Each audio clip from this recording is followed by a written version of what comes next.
저분이 우리를 또 울리네요. 저분 되게 어제 담임 목사님하고 신방 갔다 왔거든요. 네. 저 가정에 하나님이 하시는 일들이 참 놀랍고 또 감사한 것 같습니다. 제가 잠깐 기도하고 오늘 말씀 함께 나누겠습니다. 사랑하는 하나님 아버지, 저희 모두에게는 당신이 주시는 위로와 인도가 필요합니다.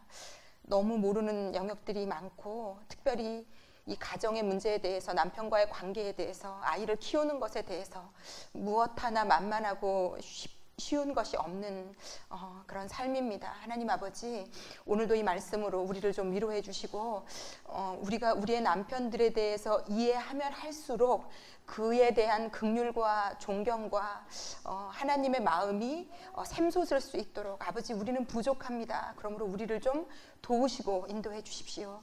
오늘 이 강의의 모든 시간을 하나님께 맡기고 저희 입술과 생각을 당신께 맡깁니다.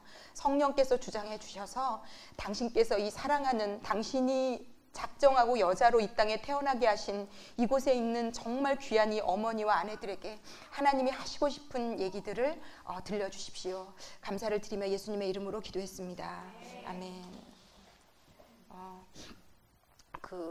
제가 아까도 우리 총무님도 얘기하셨지만, 여기 이렇게 다 너무 밝고 환하게 앉아 계시지만 다 각자의 삶을 들어보면 누구든지 다 어렵고 힘들고 막막한 부분들이 다 있는 것 같아요. 다른 사람에게 차마 얘기하지 못하고 서로 웃으면서 좋은 얘기만 해서 이 세상에서 나만 힘들고 나만 불행하고 어려운가 보다 라고 생각하지만, 사실 또 알고 보면 다 그러해요. 그런데 예수를 믿었다는 것은 제가 볼 때 그렇게 저는 확신합니다.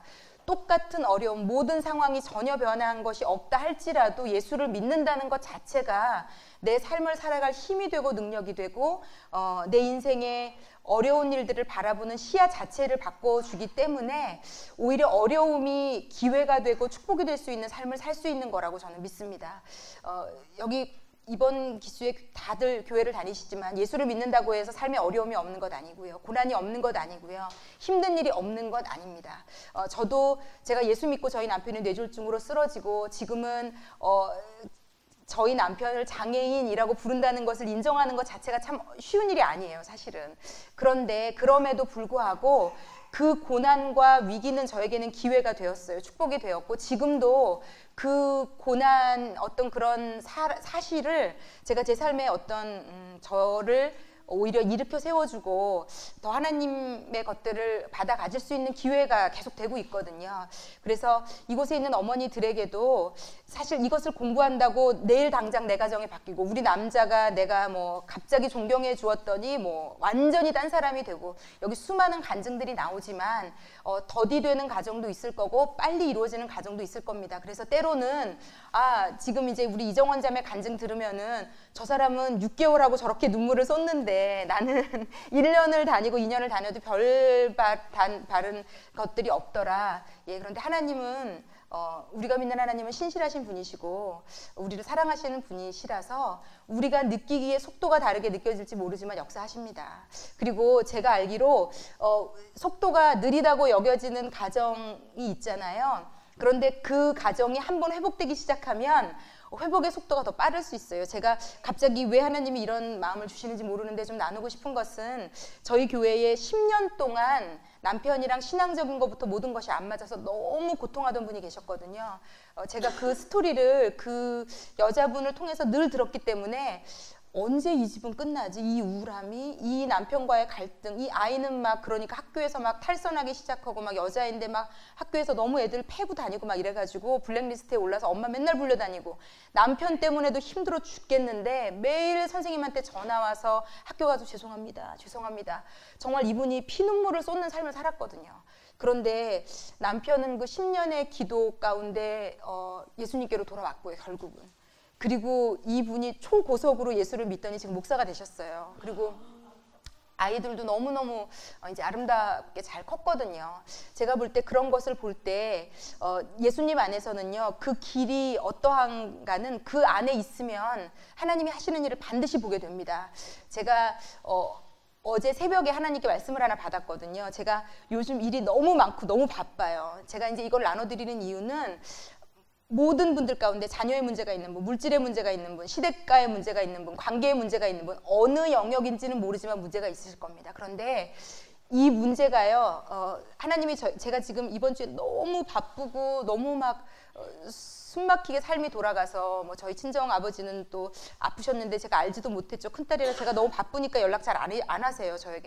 저에게 동생이 하나 있는데 그 동생이 큰딸이자 아들이자 모든 역할을 다 하거든요. 물질적인 것부터 정성부터 시간부터 이 친구가 다 해요. 저는 이제 거의 교회에서 뭐 새벽부터 저녁까지 바쁘고 또 신방이 있고 수요 예배 또 목요일 어머니 학교 이걸 또 준비하는데 저 나름대로는 시간을 많이 할애를 하거든요. 집에 가서도 책을 끌고 가서 읽으니까 정말 어제는 제 아들이 엄마 집에 먼지가 너무 많아 저한테 그랬거든요. 그래서 제가 너무 마음이 안 좋았어요. 제가 여기 와서 확 어머니들에게 잘하라고 하면서 우리 아들에게 집에 먼지가 너무 많아 이 소리를 듣는 게 그래서 제가 석현아 그러니까 네가 엄마를 좀 도와줘야지 그랬더니 이 녀석이 하는 말이 엄마 내가 중3 때까지만 해도 시간이 많았지만 지금 학교에서 늦게 오잖아. 그래서 내가 조금 신경을 안 썼더니 먼지가 이렇게 많잖아 막. 정말 이 아이가 청소해 준 게 손을 꼽는데 제가 어이가 없었지만 이를 악물고 그래 제가 여기 배웠잖아요. 남자들은 인정해줘야 되고 예, 그래서 제가 너무 웃겨가지고 근데 좀 죄책감이 들었어요. 아 내가 우리 집은 이렇게 그 짓거를 해놓고 내가 잘 차려입고 나와서 막 열심히 얘기한다 생각하니까 그래서 아 청소를 좀 해야 되겠구나 네. 그러니까 제가 막 이런 얘기 해드리는 거는요. 이렇게 좀 부족한 거, 좀 모자란 거, 실수한 거 그냥 괜찮습니다. 그것 때문에 너무 강박, 나는 왜 이런가 이렇지 않으셔도 돼요. 괜찮아요. 제가 그래서 하나님께 기도하면서 이 방을 이렇게 매일매일 조금씩 청소를 본격적으로 좀 해야 되겠다. 계절도 바뀌었는데 이런 생각을 했거든요. 그래서 제가 이제 어제 무거운 마음을 가지고 새벽 예배에 나왔는데 하나님이 저에게 성경에 마태복음 11장 28절에 이런 말씀이 있어요. 수고하고 무거운 짐진 자들아 다 내게로 오라. 내가 너희를 쉬게 하리라. 그 예수님은요 우리의 모든 짐을 져주시는 분이세요. 그래서 지금 자녀의 문제, 남편과의 문제, 물질의 문제 그 문제가 뭔지 모르겠어요. 하나님이 져주십니다. 내가 지고 가려면 무거운데요. 내 짐은 예수님께 드리면 되고요. 나는 예수님이 주시는 짐이 있어요. 그거는 말씀 가운데 이거 하나 해주지 않겠니 하는 짐이 있는데 우리는 그것에만 집중하면요 내 짐은 하나님이 져주십니다. 그래서 오늘 여러분들도 좀 이 말씀이 무거운 짐이 되지 않고 여러분의 짐은 하나님께서 지어주신다고 얘기하셨으니까 맡기시고요. 예수님이 주시는 그 쉽고 작은 멍에를 지고 가는 우리 모두가 좀 되었으면 좋겠습니다. 그래서 이 어머니 학교가 여러분에게 여러분이 가진 짐은 예수님께 맡기고 예수님이 주시는 것들만 받아 가질 수 있는 그런 시간을 좀 만들어 드렸으면 하는 것이 제 바람이고요. 한 가지 더 전해드리고 싶은 것은 에스겔서에 보면 성전에서 물이 흘러나와서 우리의 발목을 적시고 무릎을 적시고 허리를 적시고 온 머리를 적셨더니 그 물이 닿는 곳마다 모든 것이 다 되살아난다는 그 예언의 묵시의 말씀이 있어요. 그것을 또 오늘 여러분에게 좀 드립니다. 여러분 예수님이 여러분의 삶에 함께 하시면요 그분의 은혜가 여러분의 삶에 함께 하시면요 그분의 은혜가 발목을 적시고 무릎을 적시고 허리를 적시고 여러분을 덮으면 모든 것은 다 해결됩니다.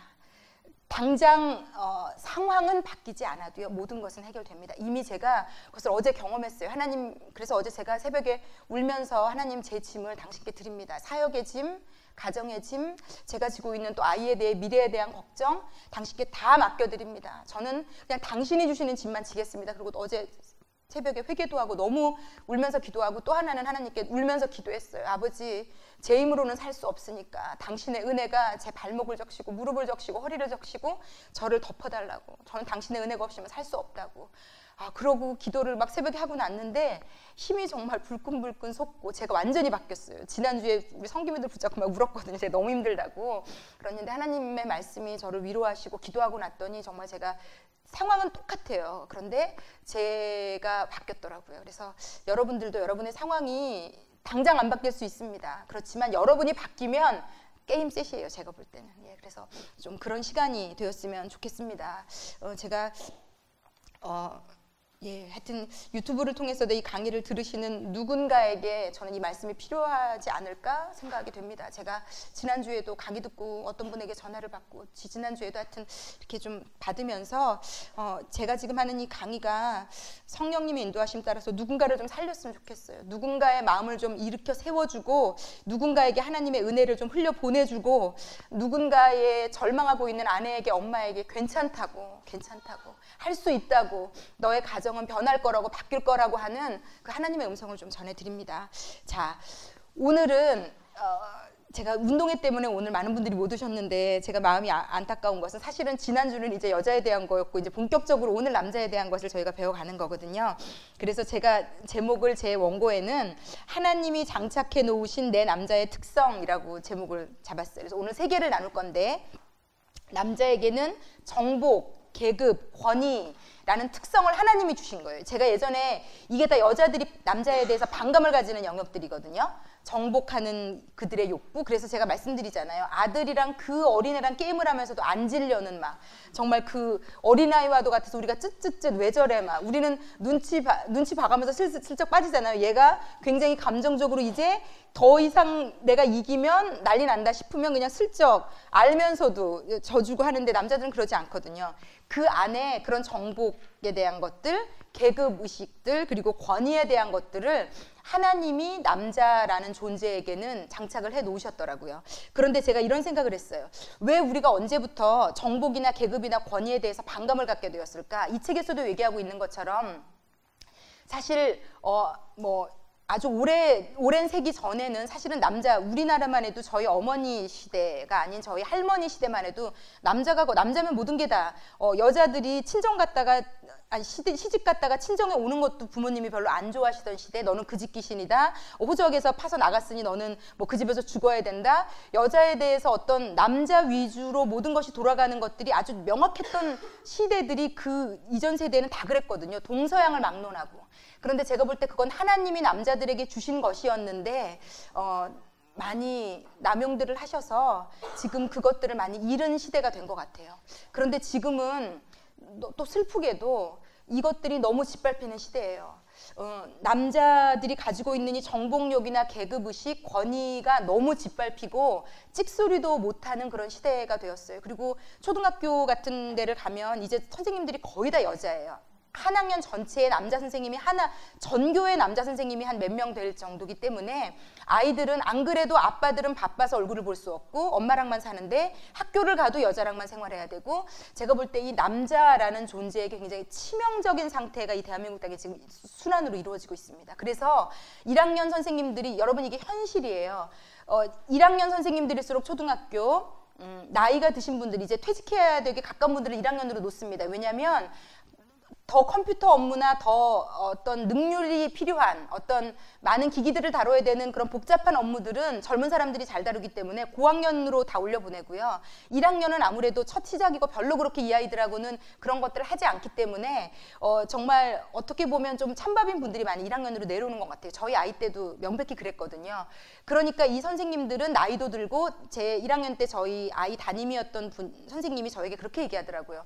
저희 아이를 되게 좀 힘들게 하셨거든요. 저희 아이가 되게 개구지고 이러니까 선생님은 피곤한 거예요. 여자아이들은 한마디만 얘기해도 앉아있고 똑똑하고 잘 알아듣고 그리고 손가락 협음력이랄지 이런 것들이 남자아이들이 현저히 떨어집니다. 똑같은 나이에 가위질을 하면 여자아이하고 남자아이하고는 놀라울 정도로 차이가 나고요. 풀칠하는 거, 색칠하는 거 이런 것들이 색감 이런 것들이 여자아이들이 뇌가 훨씬 발달하기 때문에 이 1학년 정도의 나이의 아이들은요. 여자아이들이 굉장히 매력적이에요. 왜냐하면 똑똑하죠. 말 잘 듣죠. 할 줄 아는 거 많죠. 거기에 비해 남자아이들은 한 3년 떨어집니다. 여러분 3년 떨어져요. 정말 이건 진짜 감당이 안 되는 겁니다. 정말 얘 뭐지? 막 돌아다니고 막 선생님이 그러더라고요. 애들이 체육 시간을 나갔다가 들어왔는데 2명이 안 들어왔대요. 나가봤더니 얘네들이 아직도 모래장난하고 놀고 있는 거예요. 이런 짓은 여자아이들은 하지 않아요. 여러분. 남자아이들이 이런 짓을 해요.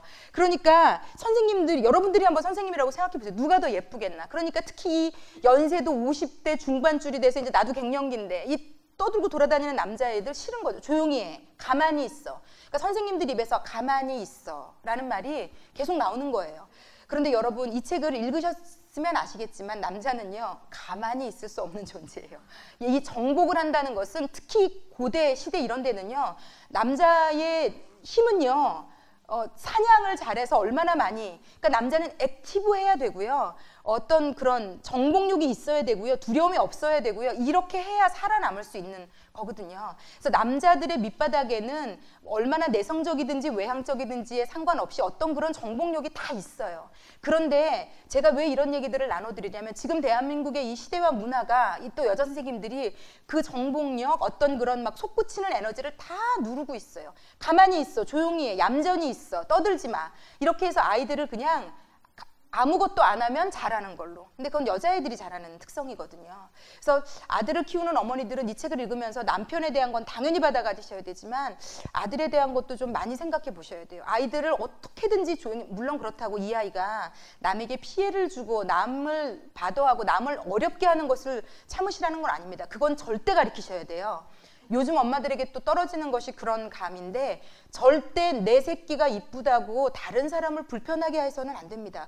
그렇게 키우시면 걔는 이 시대에 아무짝에 쓸모없는 애가 돼요. 왜냐하면 웬만한 것들은 이제 기계가 다 할 것이고요. 결국은 이제 21세기는요. 진짜 인성이 괜찮은 인간다운 인간이 쓰임 받을 겁니다. 왜냐하면 다 기계가 할 거예요. 우리가 알파고를 보셨지만 언어부터 시작해서 내가 너무 똑똑해 하는 것들이 기계가 다 하는 시대가 이제 곧 우리 아이들의 시대에 벌써 이미 도래했다고 생각해요. 그렇다면 내 아이가 사람을 다룰 줄 아는 능력, 인성 이런 것들을 갖춰야 되거든요. 그래서 이런 것들은 반드시 필요합니다. 그렇지만 남자아이기 때문에 가진 특성들을 말살시키시면 안 돼요.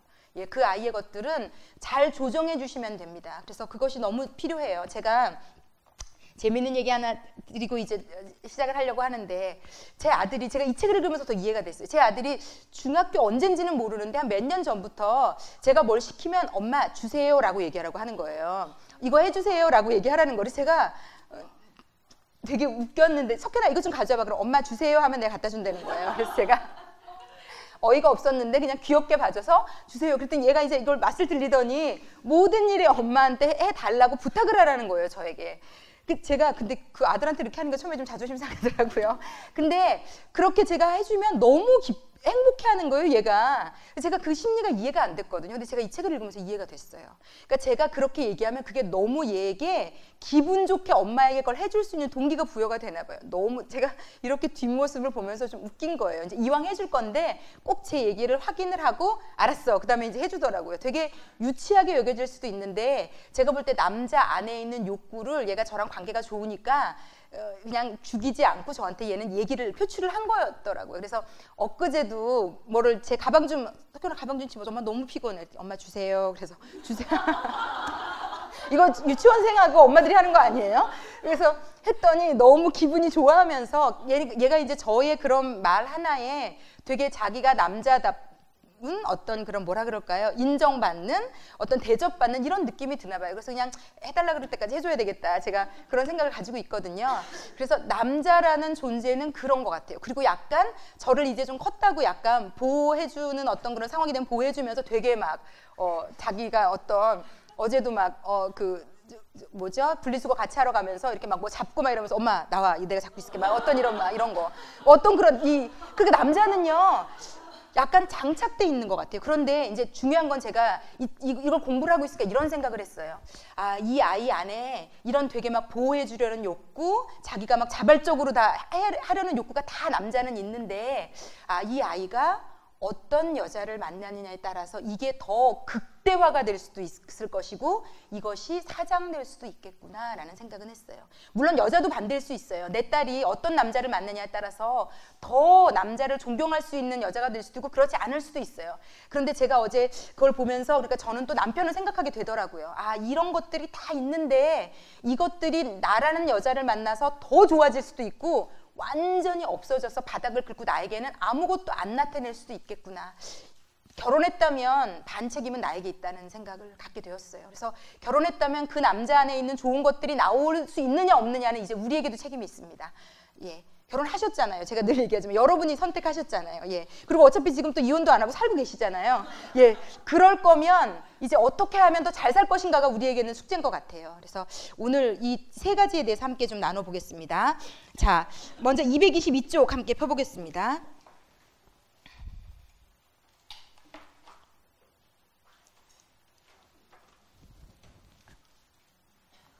222쪽이에요. 제가 이 마더와이즈부터 6, 7년 전부터 어머니 학교 하면서 제가 제일 좋아하는 성경 구절이에요.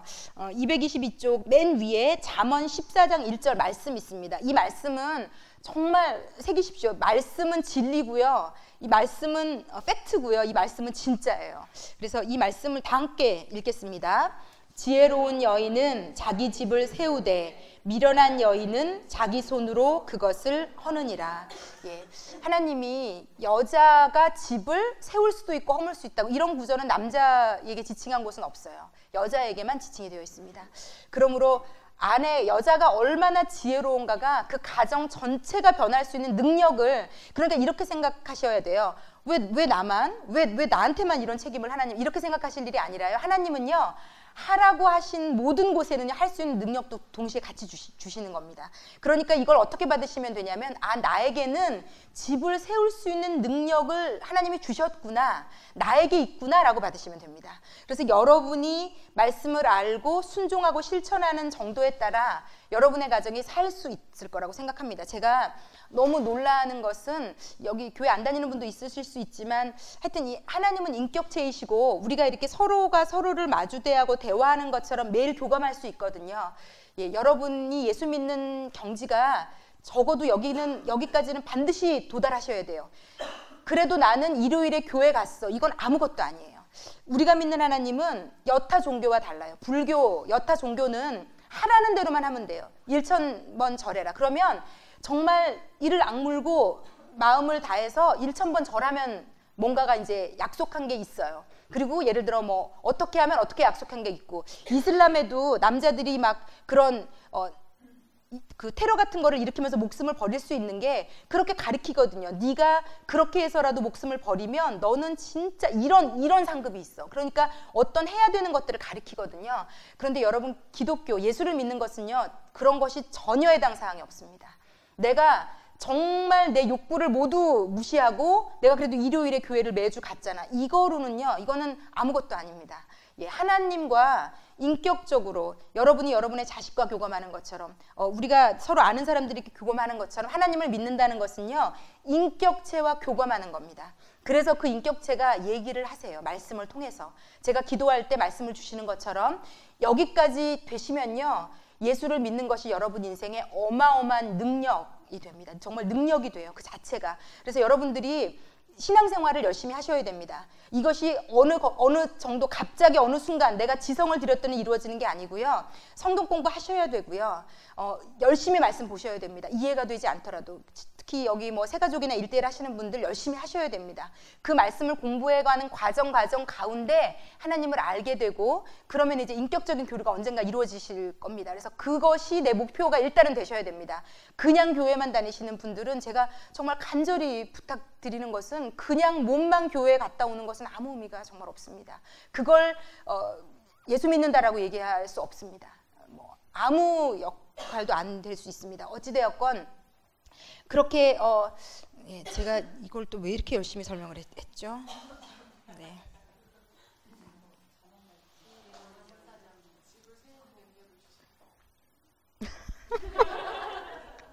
네, 그렇습니다. 그래서 어찌되었건 하여튼 이 말씀이, 우리가 이 말씀을 믿고 의지하고 걸어가면요, 이 말씀이 내 삶에 이제 이루어지는 것들을 우리가 이제 볼 수 있게 됩니다. 그래서 어찌되었건 지혜로운 여인은 집을 세운다. 여러분은 지금 이곳에 있는 여러분 하나하나에 하나님은 어떤 기대를 가지고 있냐면, 여러분이 창세전부터 예정해서 지금 그 남자를 만나서 결혼하고 아이를 낳는 순간부터 하나님은요, 내가 누구누구를 통해서 저 집을 세우고 싶은 하나님의 열심과 소원이 있어요. 그래서 우리가 그분에게 그 마음을 열어드릴 수만 있으면요, 우리를 통해서 하실 겁니다. 제가 아까 그 얘기한 거 기억났어요. 그래서 제가 기도를 이제 하는데, 인격적으로 하나님을 만나는데, 어떤 예언하시는 분이 저희 교회를 왔다가 하나님이 저를 위해서 기도하게 하셨다 그러면서 이제 몇 가지를 얘기해 주셨어요. 그러면서 저희 아이에 대해서도 또 제 사역에 대해서도 얘기를 해주시면서 저에게 한 가지 기억날 만한 또 얘기를 해주신 게, 목사님이 하고 있는 기도가 그 가정을 지금 살리고 있습니다. 그렇게 얘기하더라고요. 제가 매일 아침, 매일 새벽 저희 아이와 남편을 위해서 기도하거든요. 근데 제가 이게 믿음을 가지고 기도하고 있죠. 그런데 그분이 저에게 확인시켜 주셨어요. 당신이 지금 그 가정에 방패도 되고 울타리도 되고 그 역할을 지금 하고 있다고, 보이지 않지만. 그러니까 더 열심히 기도하시라고. 또 이쪽으로 넘어가네요. 여러분, 기도하셔야 돼요. 이 어머니 학교 하시는 여러분, 그냥 와서 이 강의를 열심히 듣는다고, 특히 우리 여기 성김이 분들부터 이게 열심히 많이 듣는다고 다 좋아지는 건 아닙니다. 물론 내 태도가 조금 바뀔 수는 있지만, 궁극적으로 내 아이와 내 남편을 살리고 보호하는 것은요, 중보기도입니다. 기도하셔야 돼요. 기도하시지 않으면서 내 아이에게가 잘 되겠지, 이거는 막연한, 인간 누구나 긍정적인 사람은 품을 수 있는 막연한 기대, 내가 일요일에 교회 가니까 내 아이는 잘 되겠지, 아니요, 그 정도로 안 됩니다. 정말 이번 어머니 학교 때부터 좀 시작하셔서, 그래서 저희가 끝나고 나면 7월부터 하여튼 어머니의 기도 모임, 기도 가르쳐드리는 육지 모임 시작한 뒤부터 기도를 돌릴 거거든요. 그래서 기도할 줄 모르는 분들은요, 일단 그 모임에 와서 기도하는 방법을 좀 배우십시오. 정말 성경적인, 완벽한 성경적인 기도법을 배우실 수 있게 될 거고요. 그 기도에 따라 기도하면 1시간 기도하실 수 있어요. 그리고 내 아이 이름을 넣어서 말씀을 넣고 하나님을 찬양하고 감사하고 중보하고, 아이 학교 선생님 이름까지 다 아주 정말 규칙들이 잘 되어 있어서 우리 그 기도까지 시작을 합시다. 이렇게 그냥 이건 말씀만 듣고 방학하는 3개월 동안 정말 언제 어머니 학교예요 이러시다가 또 돌아와서 다 까먹으시고 돌아와가지고 또 이제 다시 은혜 받으시고 또 행복했다가 또 3개월 방학하면 언제 또 이러시면 안 되고요. 이제 이게 좀 탄력을 좀 받으셔서 내 스스로 기도도 하고 말씀도 읽으시면서 이렇게 좀 되셨으면 좋겠어요. 자, 그러면 어찌되었건 여러분이 그런 자인 걸 이제 아셨으면, 자, 처음 정복으로 좀 넘어가 보겠습니다. 한두 가지만 더 볼게요. 226쪽 잠깐 볼게요. 자, 이 남자에 대한 것들을 저희가 단추를 잘 끼우기 위해서요. 여기 지금 남편이랑 사이가 좋은 분도 있고 나쁜 분도 있는데, 한 가지는 생각을 가지고 시작해야 되는 게 뭐냐면요, 지금 여러분이 그 남편이 여러분에게 이혼하자라고 얘기하고 있지 않는 남자라면요, 이분이 얘기하는 것은요, 그 남편 안에는요, 당신과 잘 살아보고 싶은 선한 마음이 있다는 거예요. 그걸 여러분이 인정하셔야 돼요. 그 사람 나한테 엄청 못하는데요, 그럼에도 불구하고. 그러니까 여기 보면 그 사람이 하는 행동들을 보지 말고 그 사람 안에 있는 하나님이 지금 얘기하는 것들을 일단 여러분이 믿으셔야 돼요. 내 남편이 지금 나와 이렇게 하면서도 살고 있는 것은, 저 남자는 어쩌면요, 되게 여러분을 막 구박하는, 열등감이 많은 남편들은 특히 아내를 구박하거든요. 여기 있다가도 얘가 나오는데, 그것에 속으시면 안 돼요. 그게 우리를 힘들게 해요. 찌르죠, 당연히. 너무 아프죠. 그리고 힘들죠. 저 남자 나한테 왜 이래. 사사건건 나만 힘들게 하고. 그런데 그 남자들 마음 밑바닥에 아이러니하게도요, 그 아내에 대한 의존도가 굉장히 높은 남자들이 많아요. 그건 진짜예요, 제가 볼 때. 그런데 표현을 안 하니까 여자는 알 길이 없는 거죠.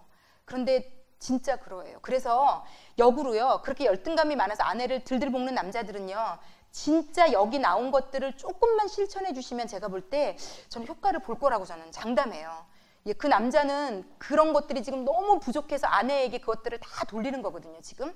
그래서 기본적으로는요, 이 책을 여러분이 공부를 하고 이해가 되시려면요, 내 남편이 지금 나에게 못하고 있고 모난 점이 있고 굉장히 부족하고 불성실하고 좀 이상한 면이 있어도요, 그 남자의 마음 안에 나랑 잘 살고 싶은 마음, 나를 의지하는 마음, 나를 좋아하는 어떤 마음이 있다는 것을 믿으셔야 돼요. 그래야 이것들이 받아들여지지, 안 그러면 뭐 집에 와서 하는 꼴을 보건대 지가 이렇게 대접을 어떻게 받아, 이렇게 돌아가거든요. 그래서 그 남자가 선의를 가지고 있다는 것, 227쪽에 보면요, 이렇게 얘기하고 있습니다. 여기서 지금 제가 설명한 것에서도 위에서 둘, 넷, 다섯, 여섯째 줄 보면 여기에서 핵심은 항상 그 아내들이 가지고 있는 부정적인 마음들에서 돌아서서 긍정적인 것들에 초점을 맞추는 것이다. 아내는 하나님이 보시는 것을 보려고 해야만 한다. 당신의 남편이 기본적으로 선의를 가진 남자인가? 그 사실에 마음을 두고 그것을 존경으로 표현하라. 밑으로 쭉 또 내려오면요. 한 8제쯤 9제쯤 항상 자신의 남편이 사랑하지 않고 있거나 자신을 사랑하기를 원치 않는다고 느끼는 아내들을 격려한다. 그래서 아내들을 상담을 이분이 하다 보면 확고하게 얘기한대요. 진짜 내 남편은 나를 사랑하지 않는다고. 나를 사랑할 마음 눈꼽만큼도 없는 남자라고. 그런데 여기 중요한 포인트예요. 제가 여기다 별을 많이 쳐놨거든요. 그러나 그 남자는, 내 남편은 의도적으로 자진해서 습관적으로 사랑하려 하지 않거나 당신을 불쾌하게 하려는 것은 아닙니다. 이거를 그냥 믿으셔야 돼요. 받아들이셔야 돼요. 예, 제가 볼 때 절대 그렇지 않아요. 그 남자만 따로 누군가를 불러놓고 누군가에게 아마 얘기한다면 굉장히 당신을 오히려 의지하고 있다고 얘기할 수도 있어요. 정말로 내 남편이요? 있을 수도 없는 일이라고. 나한테 하는 꼴을 보라고. 그건 있을 수 없는 일이라고. 그러니까 지금 이 남자분이 이 책을 쓰면서 얘기하는 것은요, 지금 눈에 보이는 그 상태를 가지고 그 남자를 결정짓지 말라는 게 지금 부탁하는 겁니다. 그래서 그렇게 좀 생각하시고요. 여기 그 밑에는 성경 구절을 그래서 몇 개를 도움이 되기 위해서 이분이 알려주고 있어요.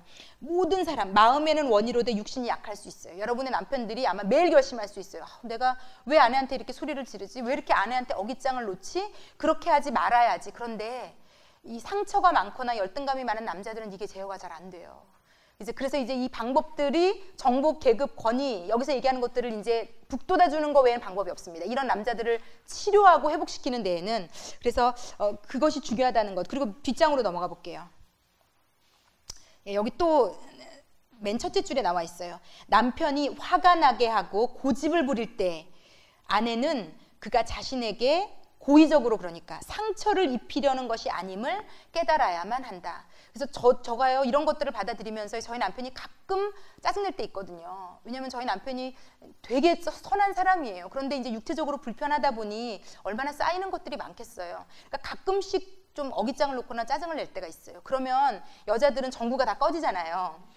3000개의 전구가 일순간 꺼지잖아요. 그러면서 뭐야, 내가 이렇게 잘해주는데 나를 저 남자는 사랑하지 않나? 이런 생각이 들거든요. 근데 제가 이 책을 읽으면서 결심했어요. 정말 우리 남편 좋은 사람이거든요. 그리고 저희 남편 안에 좋은 마음들이 있다는 걸 알아요. 그러면 이제부터는 오해하지 말자는 제 숙제인 거예요. 저 남자는 짜증을 낼 수도 있고, 성경에 보면요, 모든 사람은 육신은 원이로되 마음이 약하고요. 그리고 야고보서에 보면 우리가 다 실수가 많다고 얘기하고요. 모든 인간은 다 죄인이에요. 그래서 잠깐 저 남자가 지금 실수하는 거구나. 잠깐 지금 힘들어서 저렇게 잘못하는 거구나. 그리고 그냥 털어버리기로 했습니다.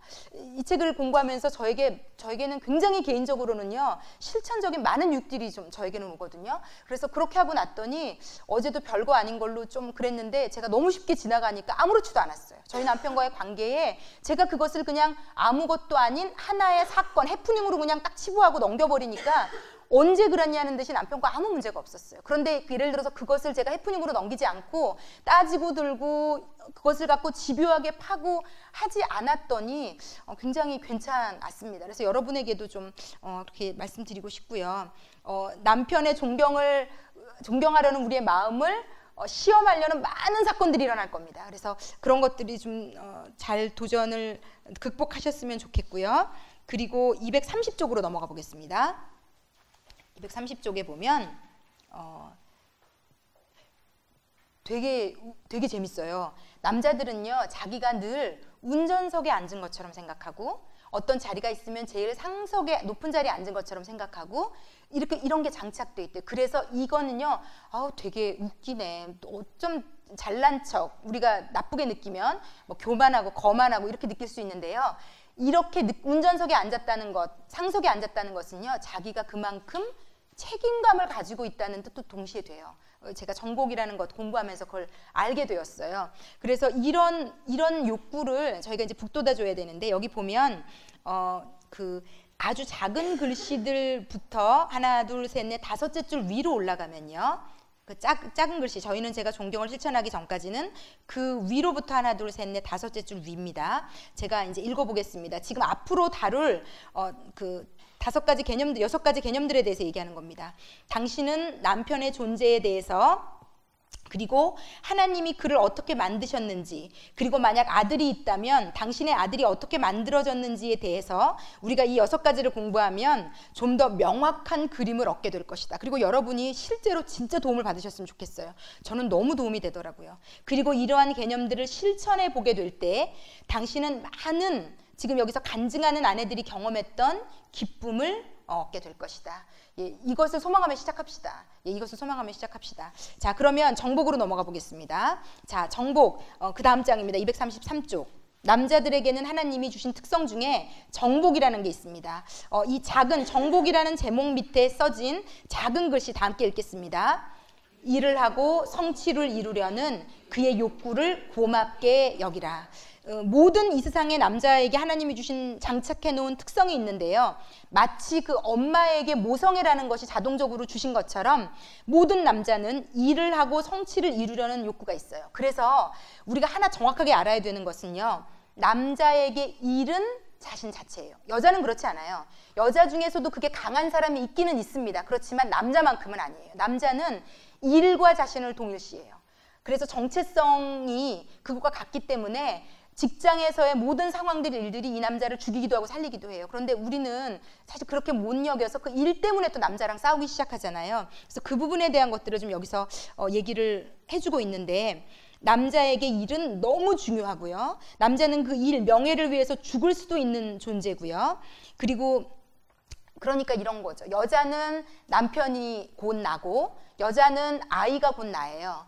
그래서 여자는 이 가정이 너무 중요해요. 이게 심리학적으로도 그렇고요. 그런 책들이 그렇게 나와 있어요. 여자는 가정이 나예요. 그래서 그것과 나를 동일시해요. 그래서 아이의 잘됨이 내가 잘됨, 남편의 어떤 것들이 나로 인식을 해요. 그런데 남자들은 그렇지 않아요. 이것 자체가 틀린 게 아니라 다른 거예요. 남자들은요, 일과 자기를 동일시해요. 그러니까 우리가 이것을 인정해주지 않으면 왜 나는 너랑 나를 동일시하고 나는 나랑 아이를 동일시하는데 왜 너는 우리보다 그게 더 중요하냐, 이렇게 싸우거든요, 여자들은요. 그런데 이것 자체가 지금 그러니까 우리가 당연히 되는 거니까 너도 당연히 왜 이게 안 되냐인데, 갑자기 얘가 떠오르진 않는데요. 이것은 말도 안 되는 공격이라는 거죠. 남자에겐 그게 그렇게 생겨 먹었다는 거죠. 그래서 그렇게 생겨 먹었음을 인정하는 것이 너무 중요하다, 남자에게는. 지금 이 책을 통해서 결국은 우리가 그걸 배우는 거고요.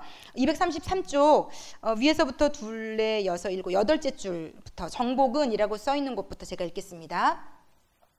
정복은 남자들이 그들 세계의 도전, 일을 하고 성취를 이루려는 도전들을 얻어내고 세계에 진출하려는 자연스럽고 탁월한 욕구를 의미한다. 아내로서 남편의 일이 그에게 얼마나 중요한지를 이해하기 시작할 수 있다면 당신은 그가 당신의 사랑보다 더 귀중하게 여기는 2가지, 존경과 명예로 의사소통하기를 향한 커다란 발걸음을 내딛게 될 것이다. 미안하지만 남자들은요, 우리가 우리 아이를 사랑하는, 우리가 우리 친구들을 사랑하는 그 방식으로 주는 사랑에 감동하지 않는다는 게 문제예요. 그 사람들은 그거 말고 네가 나한테 좀 덜 그건 줘도 되니까 내가 원하는 방식의 것을 나에게 줘라고 지금 얘기하고 있다는 거죠. 그런데 그 원하는 방식을 우리가 지금 배우는 겁니다. 나 다음 장으로도 좀 넘어가 보겠습니다. 제가 234쪽에서 우리가 남자에게 나는 사랑을 주는데 왜 너는 사랑을 주지 않아? 그런데 그는 사랑을 리스펙트라고 읽는다. 그러니까 남자는 사랑을 존경이라고 읽는다라고 얘기하고 있는 거고요. 제가 여기서 깜짝 놀란 2가지는요. 남자들이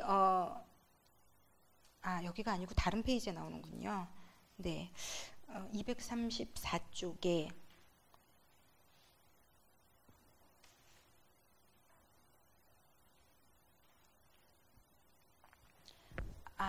그 같은 남자들, 제가 이 예화가 우와 어떻게 이렇지라고 좀 생각했는데 234쪽의 예화가 남편이 직장을 잃었어요. 실직했어요. 그리고 돌아왔는데 아내가 상관하지 말아도 된다. 우리가 더 서로 사랑하면 그걸로 되지 않았냐. 그러니까 위로한 거죠. 쉽게 말하면 내 언어로 위로하는 겁니다. 나도 내가 당신을 사랑하고 있고 우리는 사랑하고 있기 때문에 이건 이길 수 있는 일이다. 그런데 남자는 이러한 멘트가 전혀 위로가 되지 않는다는 거예요. 예. 그런데 우리는 이렇게 위로할 수밖에 없는 존재잖아요. 너무 그런데 우리는요, 그게 위로가 안 되는 것도 화가 나요, 사실은. 이게 왜 위로가 안 되지? 내가 너를 사랑하고 나는 네가 나를 사랑하면 너무 이 세상 모든 게 다 없어져도 괜찮은데 왜 너는 내가 사랑한다는데 그게 위로가 안 되니? 막 이러면서 싸우고 싶잖아요. 그러니까 이게 이렇게 틀린 거예요. 정말요, 너무 틀려요. 정말 파란색과 분홍색처럼 틀리고요. 남자는 계속 위축될 거고 아내는 내가 이렇게 위로하는데도 계속 위축되어 있는 남자가 못마땅할 거고요. 왜 그래? 괜찮다잖아 내가. 안 괜찮다는 거죠, 남자들은.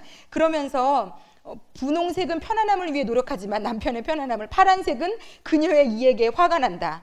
예, 그러면서 밑에 당신 남편의 직업이 그에게 얼마나 중요한지 이것에 대한 우리의 인식과 인정이 없이 그냥 얼렁뚱땅 내가 사랑하니까 너는 괜찮을 거야는 절대, 이게 아들한테도 똑같을 것 같아요. 아들이 뭔가 사랑하고 좋아하는 성취를 이뤘을 때 우리가 하는 이런 엄마가 널 사랑해, 엄마가 우리 가족이 있잖아, 엄마가 있으면, 이런 것들이 딸에게는 굉장한 위로가 될 수 있을 것 같아요. 그런데 내가 아들도 있고 딸도 있다면 그 똑같은 상황에 아들에게 그런 식으로 접근한다는 것은 오히려 나에게 상처가 될 만큼 무심함으로 돌아올 수도 있을지도 모른다는 거. 그리고 이게 나쁜 게 아니라는 거를 우리가 인식하면 좋을 것 같아요. 그는 이 세상에서, 그러니까 쉽게 말하면 가장 중요한 무언가를 잃은 거고요. 그것은 바로 그의 존재의 본질과 기초의 일부분이다. 예, 남자는 이 일이 자신이다. 너무 중요하다. 그리고 이게 창세전부터 아담과 하와도 아담을 하나님이 지으실 때부터 그렇게 만드셨다는 게 쭉 나와 있고요. 그리고 남자들은 237쪽에도 보면요,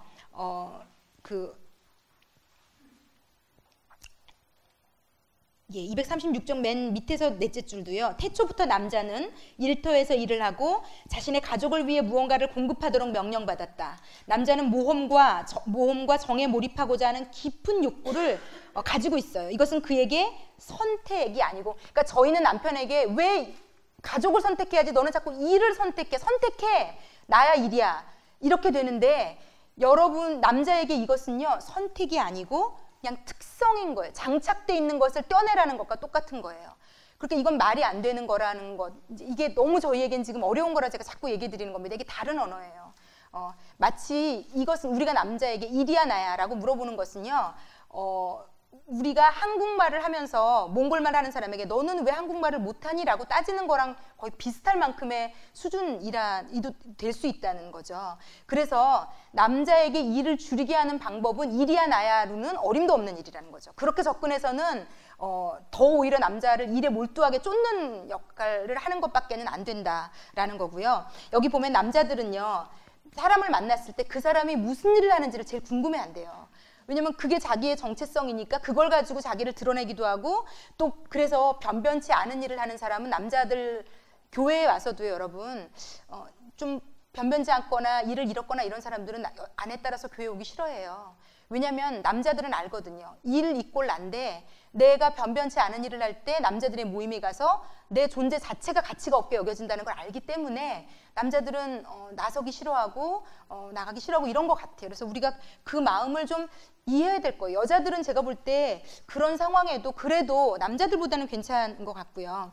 그래서 어쨌든 일과 자신들을 동일시하고 있다는 거랑, 또 엄마들은 알아야 한다, 중간쯤에 사내 아이의 본성이 그렇다는 거죠. 그는 사냥꾼이고 노동자고 행동가로 명령받았고, 그는 인생의 일터에서 자신의 정복지를 만들어내기를 원하는 그러한 정복력을 가지고 태어났어요. 그래서 여러분이 여기서 그래서 얘기하는 거는 뭔가 하면요, 남자들의 그 욕구를 칭찬해 주라는 거예요. 남자는요, 아내가 자신의 그 뭔가를 열심히 하는 거, 몰두하는 것을 막 칭찬하고 격려해 주고 좋아해 주면 굉장한 만족감과 행복감, 그러니까 우리가 사랑을 받는 것, 그때 행복한 것처럼 그 일을 존중해 줄 때 어마어마한 행복을 느끼고, 막 욕구가, 의욕이, 그래서 내가 이렇게 나를 인정해 주는 내 아내와 자녀를 위해서 모든 것을 다 버릴 수 있어, 이렇게 전하니, 우리가 막 사랑해, 너무 사랑해, 내가 당신 사랑하는 거 알지, 이걸로는 아무 힘이 안 된대요, 여러분. 우리가 외워야 돼요. 그건 힘이 안 되고, 예, 그걸 안 해도 돼요, 여러분. 그거는 안 해도 된대요. 안 한다고 힘들 남자가 아무도 없대요, 여러분. 제가 그걸 이번에 알았어요, 저도. 예. 이 언어는 그 남자에게는 아무 언어도 아닌 거예요. 그런데 뭐 뽀뽀 막 출근하기 전에 막 사랑해 막 그냥 해주는 거예요, 여러분. 그 남자가 내가 너무 그렇게 그걸 좋아하니까 거기에 목을 매니까 뽀뽀 해주는 거고, 막 이거 해주는 거지. 그 남자는 너무 놀랍죠. 그 남자는 해주는 거였더라고요. 그게 그렇게 감동스럽지 않은 거예요. 그 남자는 왜 우리가 연애할 때요, 우리도 제가 다 까먹은 것 같아요. 그 남자는 왜 우리랑 결혼했냐면요, 우리가 연애할 때 우리 자신의 피를 끓게 만드는 우리의 눈길, 칭찬, 인정이 있었던 거예요. 그러니까 그 남자는요, 우리가 사랑해 사랑해 막 했던 거에 반한 게 아니고요, 우리도 모르지만 그 남자의 아드레날린을 솟게 하는 그 남자를 향한 그 연애 시절의 인정, 막 뭘 해도 멋있다고 해주는 거, 칭찬해 주는 거, 그거에 반해서, 그거가 너무 좋아서, 그게 절실해서 우리를 선택한 거예요. 그런데 문제가 뭐냐면 우리는 결혼하고 그걸 끊는 거예요. 그걸 끊고 계속 사랑해달라고 그러고 막 사랑해 막 그걸 계속 하니까 이 남자가 힘든 거예요. 내가 원하는 건 딱 끊고 이상한 걸 계속 사랑을 계속 달라고. 자기 언어가 아닌데 이거는. 자기는 힘든데 너무. 그게 뭔지도 모르는데. 그래서 우리에게 그것이 다시 장착이 딱 되면요, 그 연애 시절에 했던 그 눈빛과 그 사람 자체를 막 인정해주고 막 멋있어하고 칭찬해주고 그 존재 자체에 대한 어떤 인정, 그가 하는 일에 대해서, 예를 들어 그가 뭘 했으면 왜 그때는 막 그걸 멋있어했잖아요. 당신 이런 것도 잘하는구나, 이거 너무 어머 막 어떤 그거를 원하는데, 이제 우리는 그건 너무 익숙해졌잖아요. 뭐 그거보다 더 잘하는 사람도 있던데 뭐 그건 너무 당연하고. 예. 근데 이 아들과 남편은 그가 가진 그런 정복력, 그러니까 잘하는 것들을 막 우리가 북돋아 줄 때 우리는 상상할 수 없는 아드레날린이 솟아난다는 거예요. 막 그 막 욕구, 막 열정, 하고 싶은 마음. 그런데 반대로요, 우리가 그 남자 안에 있는 그런 열정들을 다 죽일 수도 있다는 거예요. 그래서 제가 좀 무서운 것 같아요. 완전히 있던 것도 없앨 수도 있는 게 저희가 할 수 있는, 그러니까 집을 무너뜨릴 수도 있는 거죠. 집을 세울 수도 있지만. 그래서 제가 이 책에서 되게 놀랐던 것은요, 암이 걸린 남자 2명 예화 읽으셨죠? 암이 걸렸을 때보다 이 남자들이요, 일을 잃었을 때 더 좌절한대요, 남자는. 그러니까요, 그 사람의 자체인 거예요. 그러니까 여러분, 예를 들어 변변한 일이 없거나 그 일 때문에 변변하게 다른 사람들에게 인정받지 못하는 남자들은요, 정말 많이 눌려 있어요. 정말 많이 힘들어하고 아파하고, 바깥에 나가서 사람들에게, 왜 그럴듯한 직업을 가진 남자들은 바깥에 나가면 되게 인정받잖아요. 남자들이요, 여러분, 안 그런, 자존심상 얘기 안 하지만요, 너무 그런 사람들 때문에 기가 죽는 거예요. 우리의 남자들이, 내 남편들이. 그러니까 남들이 중요하게 여기지 않는 일을 하는 남자들일수록 그러해요. 그래서요, 그럼 어떻게 해? 지가 공부 안 해가지고 그 직업밖에 못 얻어가지고 지가 그렇게 살고 있는데 그럼 내가 어떻게 해요? 뭐, 나도 그래서 그지같이 벌어다줘서 나도 힘든데, 이렇게 이제 세상 사람들은 생각해요. 그런데 이 책에서 얘기하는 바는요, 그걸 우리가, 세상은 우리 남자를 무시할지라도요, 나라는 여자를 만났다는 이유 하나만으로 그 남자가요 달라질 수 있다고 하나님 얘기하는 거예요. 계속해서. 적어도요, 이 남자가요, 그 일을, 그 정복력을, 뭔가를 열심히 하는, 게 하찮은 일일지라도, 예를 들어 뭐 청소 용역일 수도 있고 뭔지 모르지만 내 남편이 하는 그 일을요, 내가 막 인정해 줄 때요, 칭찬해 줄 때요, 이 남자는요 세상을 다 가진 것 같대요. 그게 이런 책들이 남자에 대해서 얘기하는 바예요. 그러니까 놀라운 거예요. 나의 칭찬, 인정 하나가요, 이 남자를요 들었다 놨다. 근데 남편이 그렇다고 얘기하지 않죠. 나를 칭찬해줘, 네가 나를 칭찬해주면 난 진짜 세계를 다 얻은 것 같을 거야 라는 얘기를 하는 남자는 없어요. 남편에게 사랑한다고 말해봐, 빨리. 나 사랑해서 안 사랑해, 사랑한다고 빨리 말해. 이런 여자는 많은데요, 어떻게 하라고 막 우리는 대사까지 읊어주잖아요. 막 시키잖아요. 막 쳐놓고 막 다음 뭐 기념일에는 이거라고 막 다 이렇게 하잖아요. 그런데 이렇게 네가 해주면 나는 진짜 행복하고, 나는 진짜 존재감을 느끼고, 나는 진짜, 이렇게 얘기하는 남자는 없다는 거죠. 그러니까 우리는요, 더 내가 잘하는 것에 특화만 돼가는 거예요, 점점. 이 남자가 원하는 것은 점점 모르면서, 그랬다라는 생각이 들어요.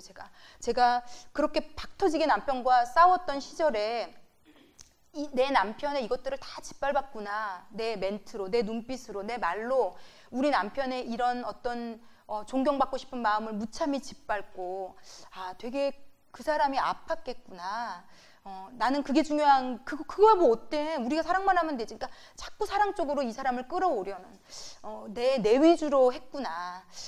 그걸 너무 알겠어요. 그래서 여기 보면 되게 아내들이 남편이 실직했을 때 아내가 했던 행동, 전기가 끊어지는 상황에서 아내가 남편에게 그걸 알리지 않으려고 촛불을 켜는 아내의 얘기가 나와요.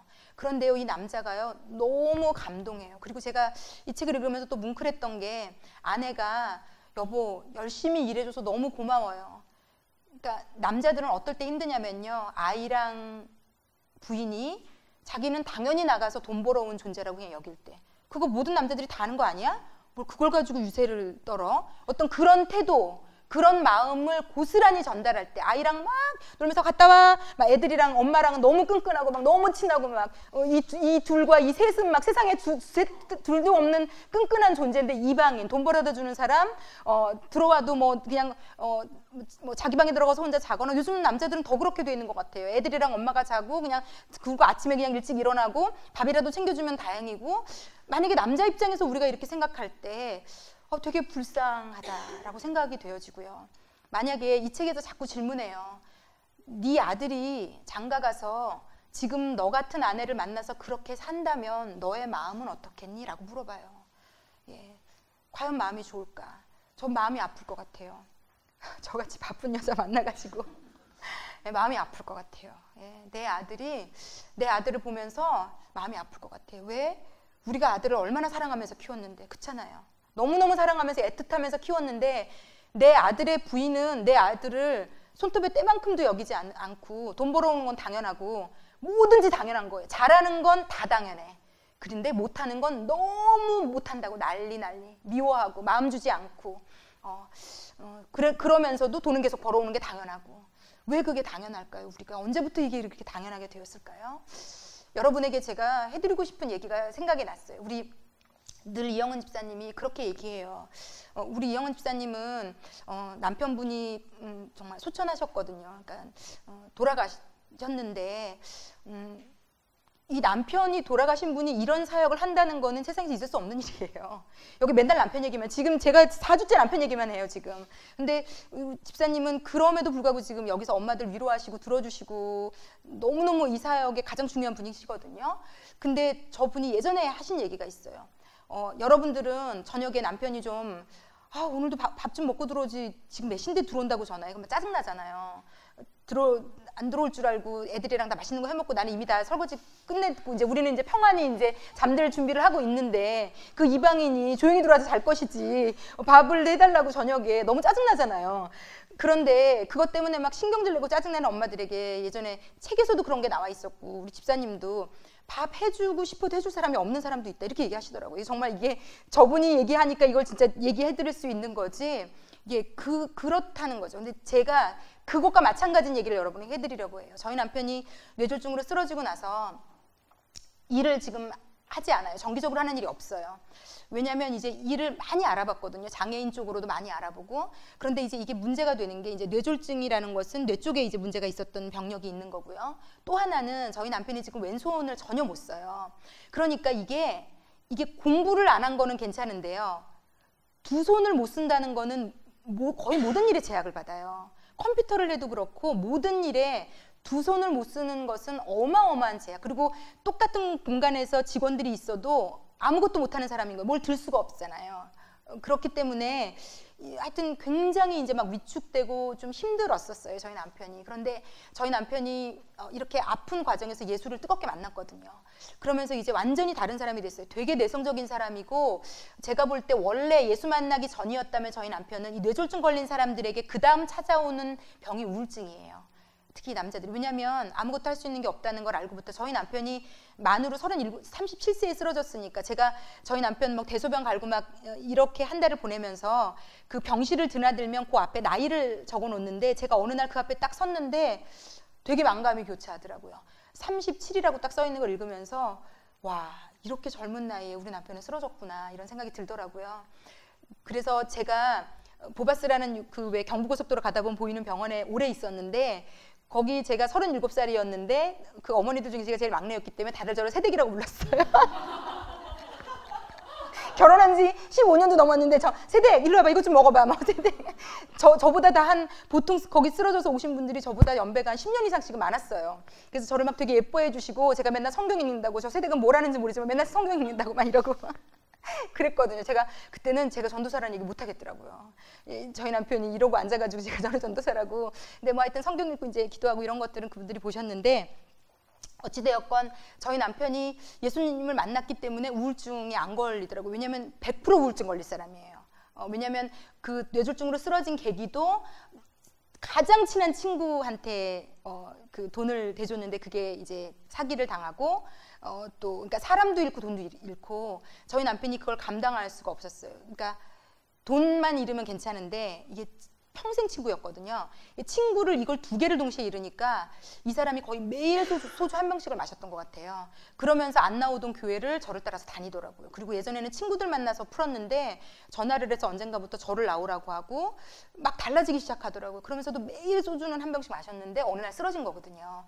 그렇기 때문에 당연히 우울증을 걸린 남자예요. 그런데 예수님을 만나더니 이 사람이 완전히 바뀌었어요. 지금은 예전보다 더 성격이 좋아졌어요. 되게 활달해지고 밝아지고 건강해지고 예전에는 화나는 일이 있으면 부글부글 속으로 삭히면서 오래 갔던 성격인데 지금은 그냥 바로바로 해결이 돼요. 그리고 하여튼 기도도 생활도 하고 있고 하여튼 신앙생활 열심히 하거든요. 그래서 저희 남편이 많이 바뀌었는데 제가 왜 이런 얘기들을 해드리냐면 그러니까 요는 저희 남편은 지금 일을 할 수 없어요. 그래서 일을 못 해요. 처음에는 그것도 되게 많이 힘들어했어요. 왜냐면 어플라이 한 데마다 다 그러니까 이력서를 낸 데마다 다 그러니까 이제 이력은 너무 괜찮은데 두 손을 못 쓰기 때문에 그 이력이 아무 소용이 없어요. 그 이력이 아무 소용이 없고 뭐 또 머리로 할 수 있는 일에는 또 이 사람보다 더 잘할 수 있는 사람도 많다 보니까 여러 가지로 다 이래서 까이고 저리서 까이고 그래서 일터가 이제 없죠. 그런데 저희 남편이 제가 되게 성실한 사람이거든요. 그래서 매일매일 아침에 제일 일찍 일어나서 나가고 정시에 자고 정시에 일어나서 나가고 한 6시 반에 퇴근하는 사람들처럼 매일 들어와요. 매일매일 일정을 잡아서 매일매일 성실하게 살아요. 그런데 이제 저희 남편이 사는 일이 뭐냐면 제가 이렇게 봤더니 전시회나 박람회나 이렇게 왜 뭐 산업박람회나 이런 유용한 어떤 그런 데를 많이 돌아다녀요. 하여튼 코엑스나 이런 데서 많이 해요. 지금 보면 빠삭해요. 인터넷을 다 뒤져가지고 자신의 하루 일정을 세워요. 그런 다음에 이제 그런 데를 다니면 그런 데에서 주는 참석한 사람들에게 주는 물건들이 있어요. 아이들 장난감이랄지 뭐 볼펜, 포스트잇, 물통 그 계절에 따라서 주는 것들이 있어요. 뭐 쌀도 때로는 뭐 당첨돼서 주기도 하고 뭐 그러니까 이 사람이요. 그러니까 남자가 이 정복력이 있는데 저희 남편이 좀 마음이 제가 아픈 거예요. 그거를 일하고자 하는 욕구, 일해야 되는데 일할 수 없는. 그러니까 저희 남편은 근데 이걸 건강하게 푸는 거예요. 매일매일 성실하게 하루도 빠짐없이 무언가를 가지고 돌아와요. 어깨가 무겁도록 한 손밖에 못 쓰는 사람이 정말 어떨 때는 측은할 만큼 한 보따리를 다 채워 갖고 와요. 그리고 그거를 이제 교회 와서 아이들에게 이건 누굴 줘야지. 그걸 매일 가지고 자기가 하루마다 가지고 온 것을 가지고 이걸 교회 가서 누구에게 줄까를 생각하고 저에게 물어봐요. 근데 제가 이걸 공부하면서 너무 회개가 됐던 게 제가 이게 그 남자에게는 전부인 거예요. 그러니까 매일매일 그게 자기 존재의 의미인 거예요. 이제 그렇게 일해서 매일매일 가져오는 것들이. 그런데 제가 어떨 때는 너무 막 이런 걸 준비하고 있거나 막 치우고 있거나 저는 집에 가면 너무 밥대로 바쁘고 아니면 오랜만에 이제 쉬고 있거나 이런 상황이에요.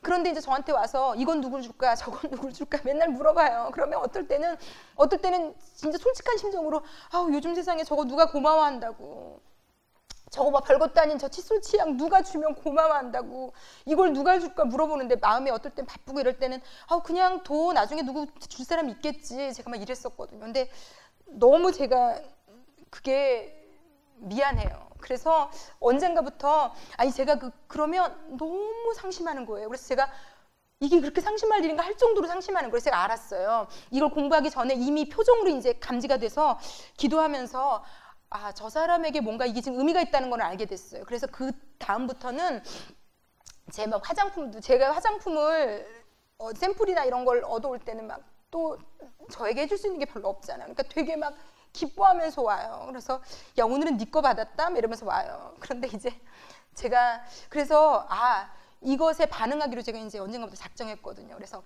진짜 지난번에는 화장품을 너무 좋은 걸 받아가다 줬거든요. 그래서 제가 쓰면서 계속 너무 고맙다고 그러면요 정말요 상상할 수 없을 만큼 기뻐해요. 그러니까 여러분 이거를 저희 남편을 지금 불쌍히 여기시라고 하는 얘기가 아니에요.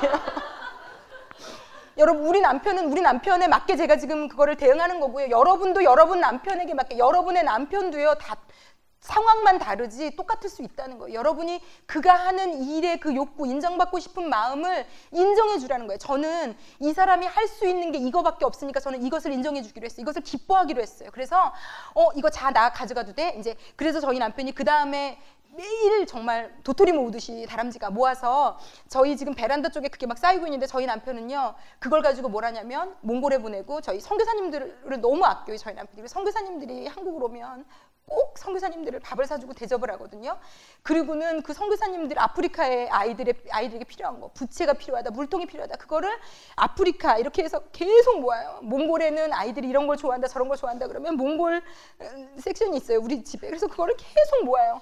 그리고 어떤 집에 아이가 어렵다 그러면 그 아이를 주려고 계속 그거를 모아요. 그리고 어떤 선생님, 우리 뭐 어하나의 어떤 선생님 어렵다던데 이거 애들 주면 좋아할까? 그래서 너무 좋아할까? 그러면 너무너무 기뻐해요. 그리고 주일에 기다려요. 그 집에 그거를 주려고. 그러니까 저희 남편은 남자는 일을 해야 살기 때문에 거기에 누군가를 이거를 통해서 누구를 돕고 누군가에게 베푸는 거를 너무 지금은 막 너무 그게 기쁜 거예요. 그래서 그거를 요즘은 제가 막 기뻐해 주거든요. 그리고 제가 문구리를 좋아해요. 그런데 그런 데서 받아오는 볼펜들이 되게 잘 나오거든요. 그러면 볼펜들을 받아오면 이거 너 마음에 드는 거 있으면 먼저 가지라 그러고 이제 아프리카나 몽골 쪽으로 이제 넣어요. 그러면 제가 그거를 막 써보고 이거 너무 잘 나온다고, 이거 너무 좋다고 그러면 너무 그게 뭐라고 너무너무 기뻐하고, 어제도 지난번에 너무 힘들게 쌀을 가져왔어요. 얼마나 힘들었을까. 제가 진짜 산 넘고 물 건너서 진짜 코엑스까지 가고. 저희 남편 돈 아끼려고요. 되게 원래 검소한 사람이에요. 저희 시아버지가 그렇거든요. 똑 닮아가지고 완전 검소한데 돈을 아끼려고 운동할 겸 다 걸어요. 차비를 거의 쓰지 않아요. 그런데 세상에 그 지하철 타고 버스 타고 하면서 저 쌀을 낑낑 메고 한 손으로 가져왔을 거 생각하니까 제가 너무 마음이 아픈 거예요. 그래서 너무 지금 쌀 떨어질 때가 됐는데 쌀을 받아와줘서 너무 고맙다고 어제도 일부러 불러 세워가지고 제가 한참 전에 받아왔거든요. 지금 똑 떨어질 때 됐는데 너무 고마워. 그랬더니 정말 너무 천사같이 환한 미소로 웃는 거예요. 저를 보고.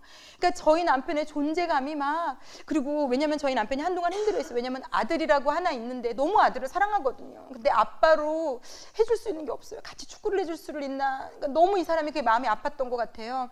그래서 그런 데서 부지런히 더 아이가 좋아하는 거를 예전에 가져왔는데, 저희 아이가 초등학교 3학년 때 저희 남편이 이렇게 된 거거든요.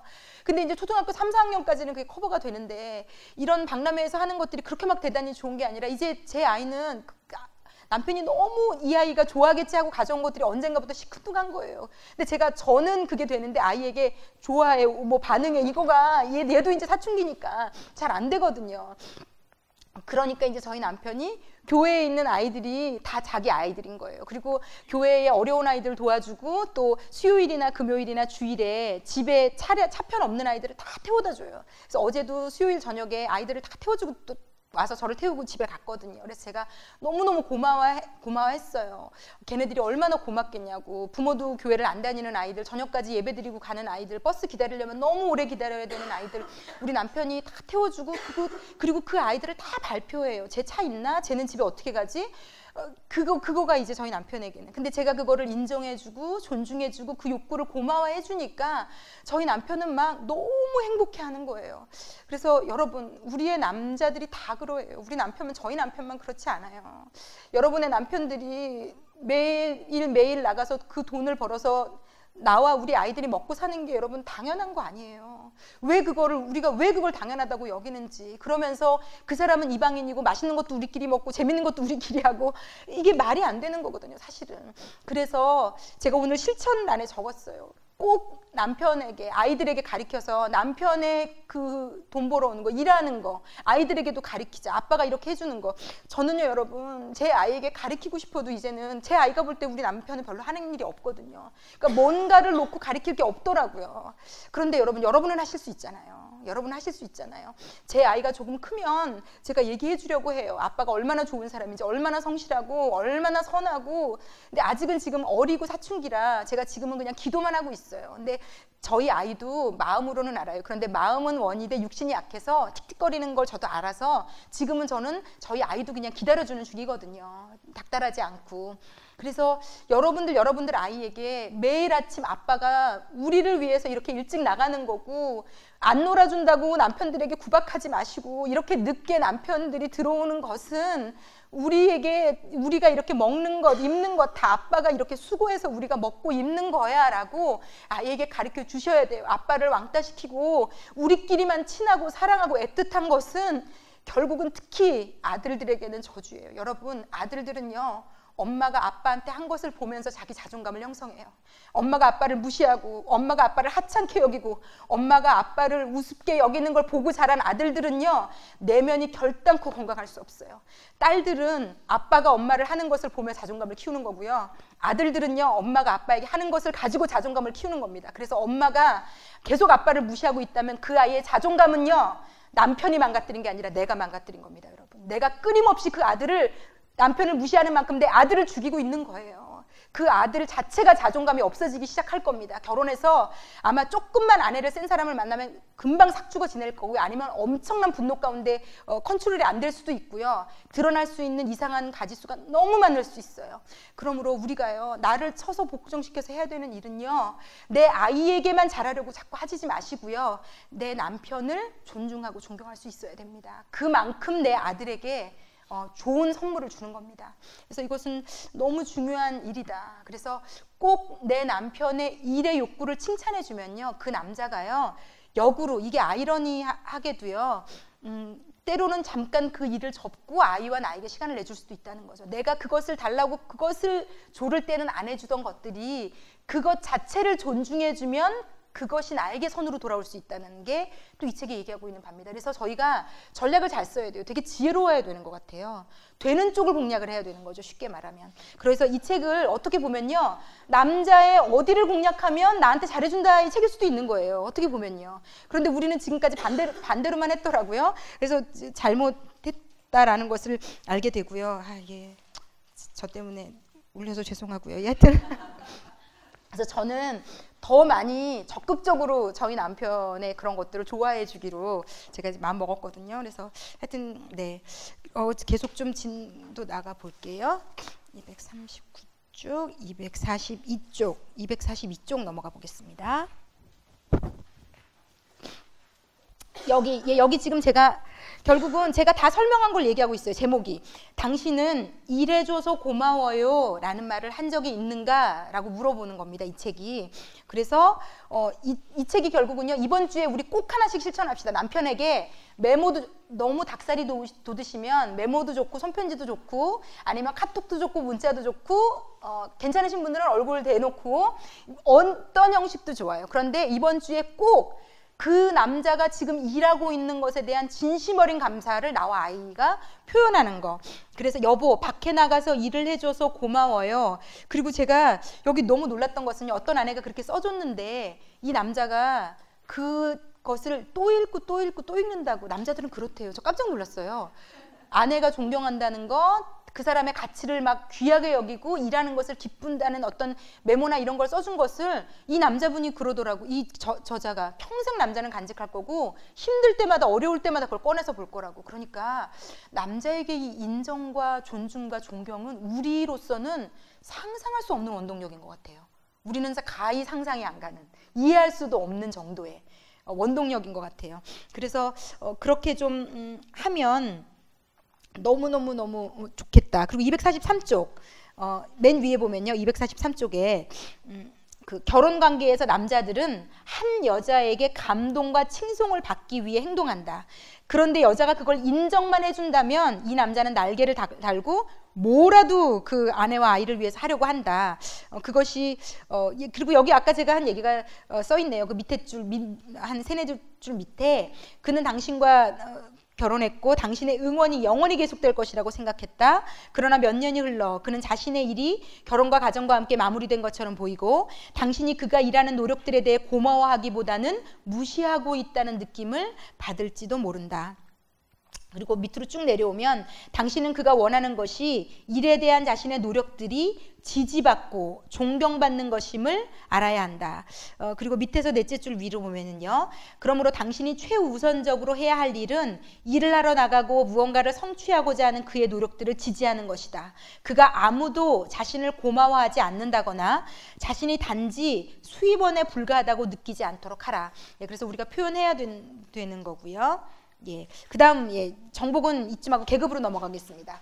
계급으로 넘어가 보면요.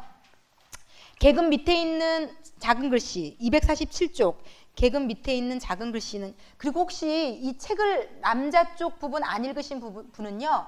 정복부터, 그러니까 그 바로 앞에 리스펙트를 설명해 놓은 부분부터 꼭 읽으십시오. 정말 읽으셔야 가정은 변합니다. 꼭 읽으셔서 실천하시기를. 계급 바로 밑에 작은 글씨 같이 읽겠습니다. 보호하고 공급하려는 그의 욕구를 고맙게 여기라. 예, 남자들은 보호하고 공급하려는 욕구가 있는데 그 욕구가 이제 제가 정복을 얘기할 때도 이 안에서 그렇게 얘기하는 분들도 있을 수 있을 것 같아요. 우리 남편은 책임감도 없고 열심히 일하지도 않고 되게 불성실한데 이거랑 맞지 않는 것 같다. 그런데 여러분, 그 남자 제가 볼 때는요, 그런 분일수록요, 제가 많은 상담들을 해보면서 도출해내는 결론도 비슷한데요. 굉장히 가정에서 엄마에게나 가정에서 무시받거나 인정받지 못했을 가능성이 아주 큽니다. 아주 커서 그 남자에게 있는 그 정복욕이나 계급, 권위에 대한 것들이 쉽게 말하면 너무 많이 가려진 거죠. 그래서 우리를 만났을 때는 없는 것처럼 지금 여겨지는 듯이 행동할 수도 있는데요. 문제는요, 아니 되게 그래도 소망이 있는 것은요, 우리라도 지금 나라도 이런 것들을 인정해주고 존중해주기 시작하면 그 남자는 성실한 사람이 될 수도 있고요. 그 남자는 머리 역할을 할 수 있는 사람이 될 수도 있다는 거죠. 예, 그래서 지금 우리가 이렇게 행동하는 것들은 이런 성향의 남자든 저런 성향의 남자든 다 굉장히 중요한 것이다. 그리고 이 계급에 대한 것은요, 남자가 이제 남자는 아까 얘기한 것처럼 운전석에 앉는 걸 좋아하고 어디를 가면은 어떤 자기가 지도자가 되는 것을 좋아하고 리드하기를 좋아하는 것들이 많은 대부분의 남자들은 그래요. 그런데 그 욕구를 하나님이 주셨다는 거죠. 그래서 왜냐하면 그 욕구 때문에 남자들에게는 나는 꼭 일을 해야 되고 나는 꼭 내 아이와 아내를 보호해야 되고 이게 장착이 되어 있다는 거죠. 그래서 그 욕구가 내 남편에게 안 보인다면 지금 이 계급에서는 특히 순종에 대한 것을 많이 다뤄요.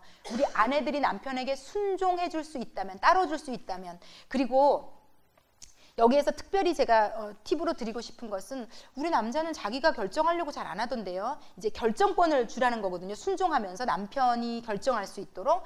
그런데 그럴 경우는요, 뭐든지 물어보는 과정이 되게 중요할 것 같아요. 이거 이렇게 하려고 하는데 당신의 생각은 어때? 예, 하여튼 248쪽부터 조금 몇 부분 읽어볼게요. 그리고 얘기해 드릴게요. 예, 248쪽의 위에서 셋째 줄은요, 하나님이 남자에게 주신 또 다른 욕구는 자신의 아내와 가족을 보호하고 공급하려는, 또한 필요하다면 그들을 위해 죽고자 하는 것이다. 그러니까 그렇게 받아들이시면 돼요. 내 남자 안에 지금 내가 느껴지든 안 느껴지든 이것이 있다는 겁니다. 보호하고 공급하려는 욕구는 남자의 본질이자 기초적인 부분이다. 그리고 생명보험 나와 있는데 전 되게 놀랐어요. 이게 지금 미국의 얘기는 한데 생명보험은 남자들이 많이 든대요. 내가 없을 경우 우리 가족이 먹고 살게 하기 위해서. 그래서 남자들에게는 이런 것에 대한 것이 장착돼 있다는 거고요. 그리고 성경적 계급의 진짜 의미는 뭔가 하면, 남자를 머리라고 얘기하시면서 하나님은요, 너는 머리이기 때문에 네가 네 아이와 부인을 보호해야 돼. 약간 이런 거 있죠. 아빠가 예전에 보면 전쟁터를 가거나 어디 멀리 가면서 큰 아들이 이제 초등학생인데도 불러서 지금 아빠가 어디를 가면 이 집에 이제부터 이 집은 누가 지켜야 되지? 그러면 이제 큰 아이한테, 그 어린 아이한테, 그러면 아이가 딱 대답하잖아요. 아빠가 그 권위를 위임하는 거잖아요. 계급을. 그러면 저요 막 이렇게 대답하잖아요. 그러면서 그래, 아빠는 너를 믿고 엄마와 네 동생을 맡기고 지금 가는 거야. 근데 이게요 되게 성경적인 거예요. 그러니까 이게 맞는 건 거죠. 남자들에게는요 그런 책임감, 무슨 어린애한테, 여자애들한테 그렇게 얘기하고 가지 않거든요. 남자들도요. 그러니까 남자라는 존재가 가진 그런 게 있는 거예요. 그러면 이 아이가 진짜 어리지만 자기가 할 수 있는 한도 내에서 엄마와 동생을 보호하려고 하고 막 이러거든요. 그러니까 그런 욕구가 이 남자라는 존재에게는 다 장착이 돼 있고요. 그런데 그게 언제 확 드러날 수 있는가 하면 누군가가 그 남자의 머리됨을 인정해줄 때, 그것을 인식해주고 알아주고 순종해줄 때 남자는 점점 더 머리가 된다는 거죠. 그러니까 네가 머리짓을 안 하니까 지금 내가 너에게 순종할 수 없잖아가 우리의 논리인데, 성경이 얘기하는 바는요, 그 사람을 머리로 먼저 인정을 해주면 그 안에는 이미 이런 욕구들을 하나님이 장착해 놓으셨기 때문에 그는 머리로서 역할을 할 수 있는 사람이 되어져 갈 것이다가 결국 여기 이 책에서 이 계급 안에서 얘기하는 것의 사실 전부가 됩니다. 그래서 그것들을 끌어낼 수 있는 사람이 되는가가 너무 중요하고요. 제가 252쪽에 너무 이게 제목이 재미있었는데요. 252쪽에 이렇게 얘기합니다. 몇 마디로 남편에게 상처 주는 방법. 남편이 너무 미우시면 이렇게 해도 될 것 같아요. 예, 그러니까 남자는 이렇게 하면 상처를 받고 이렇게 되면 머리로서 역할을 못한다. 근데 여기에 가장 중심적인 게요, 아내가 다른 사람 앞에서 남편을 깎아내리는 것 있잖아요. 그건요, 표정으로나 태도로나 어떤 말이로나 어떤 형태로든지, 우리 남편은요 어제도 늦잠 자고 어제도 이렇게 안 하고요, 너무 게으르고요, 왜 우리가 아무렇지도 않게 뭐 친정이 됐든 시댁이 됐든 모임이 됐든 절대 남자에게 그것은요 목숨과도 같고요, 거의 남자를 죽이는 것과도 같다. 남편에게는 그렇게 느껴진대요. 그거 별거 아닌 얘기 한 건데, 근데 여러분 사실 바꿔놓고 생각하면요, 우리 남편이 우리를 어디 가서 요즘 우리 아내는 너무 다이어트 한다더니 안 해갖고 살이 많이 쪘으면 너무 애 낳고 나서부터 관리를 안 해가지고 저렇게 디룩디룩 살이 쪘으면 이런 얘기, 그러니까 내가 듣기 싫어하는 얘기들을 하면 그거 우리 사생결단 막 집에 와서 막 난리 날 일이지 않겠어요? 근데 만약에 그러니까 말을 좀 함부로 하는 아내분들이 여기 있다면 그것은 남자에게 정말 치명적으로, 그러니까 내 말 때문에 내 남편은 머리가 될 수 없었구나라고 아셔도 될 만큼, 그래서 이 말은 너무 중요한 거다라는 거고요. 그래서 존경을 보이는 방법은 감사를 표현하는 것이다. 네, 어쨌든 남자는 계급에 대한 아주 강한 의식을 갖고 있다는 거 꼭 새기시고요. 그것을 존중해 줄 때 막 굉장히 살아나는 것이 막 느껴지면서 남자들은 그것이 굉장히 중요하다는 것. 권위로 넘어갈게요. 제가 아까 얘기한 것이 권위로 연결되네요. 권위 쪽으로 넘어가 보겠습니다. 권위하고 마칠게요. 권위는요, 여기 제목에는요, 그 밑에 제목은 봉사하고 이끌려는 그의 욕구를 고맙게 여기라. 그런데 제가 이 내용하고 이 봉사하고 이끌려는 그의 욕구가 좀 안 어울리는 것 같아서 제가 그 사전을 찾아봤거든요. 권위라는 게 사전적인 용어로 어떻게 설명이 되어 있냐면요, 남을 지휘하거나 통솔하여 따르게 하는 능력인 거예요. 그러니까 결국은요, 결정권, 이제 이 권위의 결정권이 따라가네요. 결정권을 가지기를 원해요, 남자들은요. 그런데 이제 여기 보면, 그러니까 아까 제가 얘기해 드린 대로 어떤 일을 할 때 남편의 의견을 물어보는 것이 굉장히 중요하고요. 남편이 나에게 양도한 것에 대해서는 내 마음대로 하셔도 되지만, 다른 것들은 왜 이런 것들이 있어요. 이건 내가 더 잘하지, 우리 남편보다. 물어볼 필요 없어, 내가 더 잘하니까. 그런데 권위를 세워주셔야 남자도 우리를 보호할 수 있어요. 우리에게 봉사할 수 있어요. 그래서 이 권위의 문제도 남자에게 굉장히 중요하거든요. 그런데 이 권위의 문제 가운데 제가 한두 가지만 알려드릴게요. 264쪽 펴보겠습니다. 이 권위라는 것을 인정해주기 위한 첫 번째 단추는요, 어떤 일에 대해서 잔소리하지 않는 겁니다. 그러니까 잠잠하고 온유한 영혼이 남편의 마음을 녹인다. 264 맨 밑에, 만약 당신이 갈등 중에 있지만 설교하거나 가르치거나 비난하는 대신에 잠잠하게 존경을 하기를 유지한다면 그는 어떻게 할까? 만약 당신의 잠잠함이 옳은 종류의 잠잠함, 옳지 않은 종류의 잠잠함은 가로에 나와 있어요. 뿌르퉁하거나 언짢아 하면서 정말 기분은 엄청 나쁘지만 그냥 가만히 있는 거, 이게 아니라면 그는 당신을 향해 다가올 것이다. 그는 당신을 안심시키고 돌보기를 원할 것이다. 그러니까 반대로 그가 나를 안심시키지도 않고 돌보지도 않고 다가오지도 않는다면 아마 내가 굉장히 잔소리를 하고 있거나 그를 바꾸려고 하고 있거나 그럴 거라고 생각하고, 본질적으로 그 밑에 선의를 가진 남편에게 아내의 잠잠하고 존경하는 행동은 자석처럼 작용한다. 예, 그러면서 권위에는 책임이 뒤따라야만 한다 윗줄에 당신은 그가 원하는 것을 줌으로써 당신이 원하는 것을 얻는다. 예, 그러면서 그가 원하는 것을 주기만 하면 내가 원하는 것을 얻는다는 거고요. 266쪽에 보면 그러면 그 결정권을 그러면 나는 아무것도 하지 말아야 되냐. 그런데 여기는요 이 정도만 인정해도 된다는 거죠. 그 중간에 큰 굵은 글씨 있잖아요. 당신이 그에게 51%의 책임감과 51%의 권위가 있음을 인정한다는 것을 남편에게 이야기하라. 그러니까 다 주라는 게 아니고요.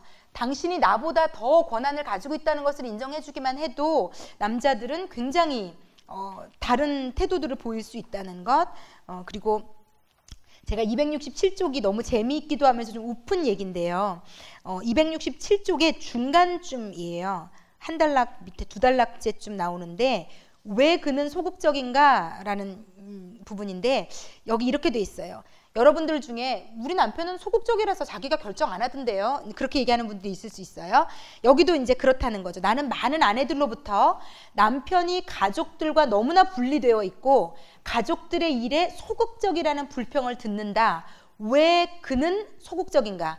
특별히요. 이럴 때 열받는 부인들이 있어요. 집안 일에는 이렇게 소극적인데 왜 거기 가서는 이렇게까지 적극적이야 이 남자가? 그 모임, 그 장소만 가면 막 이 남자 날개를 달고 막 너무 적극적이고 막 집에서는 한 번도 못 봤던 그 반만큼만 집에서 해봐 이제 아내들이 그러잖아요. 근데 여기 그 이유를 얘기해 놓고 있는데 이게 놀라워요. 왜 그가 소극적일 수밖에 없는지 집에 과거를 잠잠히 돌이켜 보면 그가 결정을 내리려고 하는 순간들마다 아내는 더 좋은 생각을 가지고 있었다. 결국 그는 그녀가 자신의 길을 가도록 할 뿐이었다. 만약 이것이 당신이 가지고 있는 문제라면 복종하고 존경하고 잠잠하는 것이 당신 남편의 주의를 끌게 하고 그 안에 있는 재능을 발휘하게 하는 방법이다. 라는 거죠. 그래서 여러분이 만약에 자꾸 그가 결정 내릴 때 실수할 수 있거든요. 못할 수 있거든요. 그때마다 하지마. 차라리 내가 하는 게 나아. 여러분 근데 애들도 그래요. 애들 키워보실 때 아셨겠지만 특히 저희 아이도 남자애라 그런지 뭐든지 자기가 하겠다고 하는 성향이 강했거든요. 그래서 이제 언젠가부터 빨래를 지가 개겠다는 거예요. 근데 난 시간도 없고 지금 빨리 개고 넣어놔야 되는데 수건도 지가 개겠대요. 5살 땐가 6살 때. 그래서 개라고. 그러면 진짜 그지같이 개놓잖아요. 아무리 설명을 해도 이 손의 협응력도 뛰어나지 않으니까 딱딱 못하잖아요. 그럼 이제 그지같이 대놓고 막 너무 막 칭찬받으려고 막 칭찬해주죠. 그런데 제가 그거를 다시 갰거든요. 그런데 다시 갠 거를 보자마자 너무 얘가 실망을 하는 거예요. 그러면서 다음번에 또 개면서 엄마 이거 또 다시 갤 거야? 물어보는 거예요. 다시 개야 되는데 개지도 못하고 안 갤 거라고. 근데 여러분 이 남자의 특성인지 뭐 여자아이도 그런지는 잘 모르겠지만 우리가 이렇게 남편을 애쓸 수 있다는 거죠. 그러니까 그가 의욕적으로 했던 것들을 내가 더 잘한다고 다 내가 해버려서 이 남자는 아예 못하게. 그러니까 내가 어떻게 보면 못하는 사람을 만들었을 수도 있어요. 그것을 잘한다 조금만 기다려주면 그도 잘할 수 있는 사람이 되고 어쩌면 하나님이 넣어주신 더 좋은 것들이 나올 수도 있는데 어떤 부인들은 그렇게 얘기해요. 너무 힘들다고. 우리 남편은 아무것도 안 하고 뭐든지 결정은 내가 하고 나만 너무 힘들다고. 그런데 이 분이 진짜로 그런 분들을 상담하면서 물어보고 싶다는 거죠. 진짜 그 짐을 너 혼자 지게 된 배경에 남편이 무책임해서 그런 것만 있는 거냐라고 물어보고 싶다는 거죠. 그런데 많은 경우 남편이 무책임이 아니라 내가 그렇게 그를 자꾸 비껴서도록 더 이상 관여하지 못하도록 표정, 태도, 말 모든 것으로 그렇게 만들었을 가능성이 아주 크다라는 거죠. 그리고 제가 볼 때 그럴 수 있겠다 생각이 듭니다. 그래서 물어보시고요. 그래서 예전에 저희가 마더와이즈 할 때 남편에게 다 물어보라고 거기 돼 있거든요. 그래서 아내가 여보 이거 사야 되는데 사 말어. 마트에서 이건 사 말어 저건 사 말어. 되게 고지식한 분이었거든요. 그랬더니 남편이 그만 좀 전화해. 알아서 사. 근데 되게 그냥 그분이 예뻤어요. 이거 듣고 그거라도 하나 실천해 보려고 그 마트 가서 이걸 사 말아요. 물어보고 있는 그분이. 근데 어찌됐건 예전에 제가 신방 갔을 때도 제가 신방 가서 이제 말씀을 전했는데 젊은 그 30대 중반의 여자분이었어요. 아이가 어린.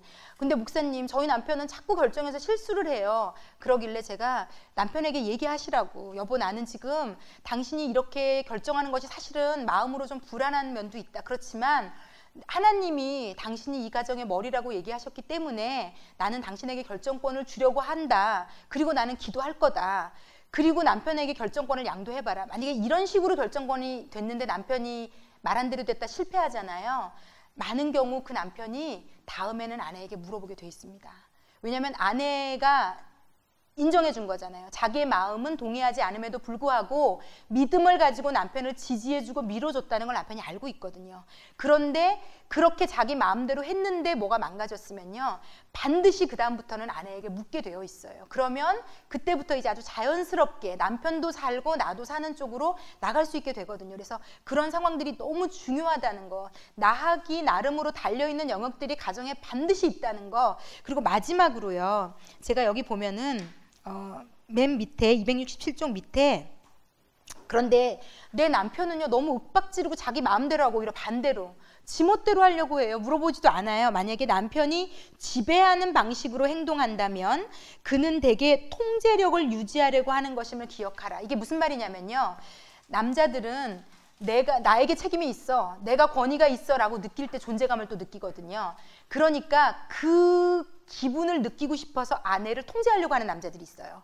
더 쪼면서 그 기분을 자기 스스로 느끼는 거죠. 그런데 예를 들어서요, 그것을요, 이제 이게 또 열등감이 많았거나 남편이 집안에서 막내여서 존재감이 없었거나 어떤 그런 인정받지 못했거나 이런 남자들 중에, 그러니까 쉽게 말하면 우리가 표현하는 식으로 치면 못나게 보이는 거죠. 아내라도 휘어잡으면서 그걸 느끼는 건데, 그것에서 이게 탈출하는 방법은요 여전히 동일해요. 그런 욕구불만 때문에 이 남자가 그러는 거니까 아내가 존중해주고 잘한다고 해주고 칭찬해주고 지지하면, 내가 이렇게 꽉 누르지 않아도 이 아내가 나한테 그런 기분을 느끼게 해주면 굳이 그것을 놓게 된다는 거죠, 남자들이.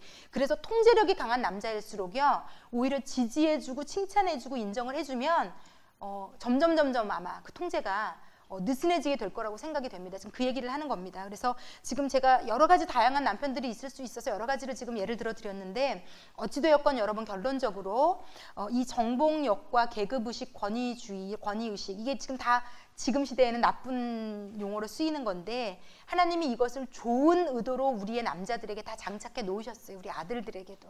그래서 특히 아들을 가진 어머니들도 남편을 위해서도 이것이 선하게 쓰임 받으실 수 있도록 기도하면 좋을 것 같아요. 이런 정복력, 계급력, 이런 권위, 이런 것이 선하게 쓰임 받아서 아내와 아이를 보호하고 어떤 집안일에 대해서 더 책임감을 느끼고 머리로서의 더 헌신하려고 하고 이런 좋은 쪽으로 쓰임 받게 해달라고 기도하면서, 이제 우리는 오늘 한 주간 실천할 것 하나씩 아까 말씀드린 거 우리 꼭 실천합시다. 저도 그렇고 여러분들도 그렇고, 말로든 메시지로든 톡으로든 어떤 형태로든지 메모를 써서 가방에다가 몰래 넣어주시든지 간에 우리가 그를 존경하고 있다는 것, 그리고 그가 우리 가정의 머리라는 것을 너무 내가 알고 있다는 것, 그리고 무엇보다 당신이 매일매일 나가서 이렇게 열심히 일을 하고 있다는 것 자체가 너무 고맙다는 것, 너무너무 고맙다는 것, 이것을 꼭 표현하시고 우리 다음 주에 와서는 꼭 그것을 나누기로 약속하시죠, 여러분?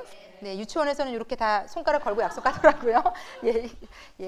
그래서 여러분, 우리의 이런 작은 실천을 통해서 지금 저를 비롯한 이곳에 있는 가정의 모든 남자들이 살아나고, 그 남자 안에 하나님이 장착해 놓은 우리도 몰랐던 좋은 것들이 막 솟아나서 우리가 그것들을 누리게 되시기를 예수님의 이름으로 축원합니다.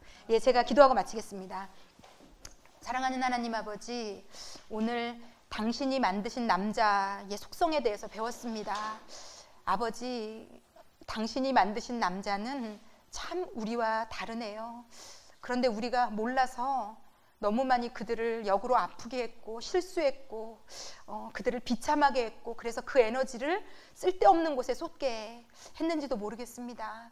아버지, 우리의 부족함을 회개합니다. 용서해 주시고, 이제라도 저희가 배웠으니 그들을 인정해주고 존중해주고 존경해줌으로 그 안에 있는 우리를 사랑하기 위해, 우리를 보호하기 위해 주신 것들이 다 드러나고 나타나서 그것을 통해 우리가 보호받고 행복을 느끼고 아름다운 가정을 이룰 수 있도록 아버지 축복해 주시고 인도해 주십시오. 그리고 하나님 아버지, 이곳에 두려움 가운데 있는 과연 우리 가정도 달라질 수 있을까 하는 우리 분들에게 용기 주십시오. 될 수 있다. 내가 하면 할 수 있다. 하나님이 하면 할 수 있다. 네가 하면 할 수 없지만 용기 주셔서 믿음으로 순종하는 가운데 그 가정마다 살아나는 놀라운 역사 있도록 예수 이름으로 축복해 주십시오.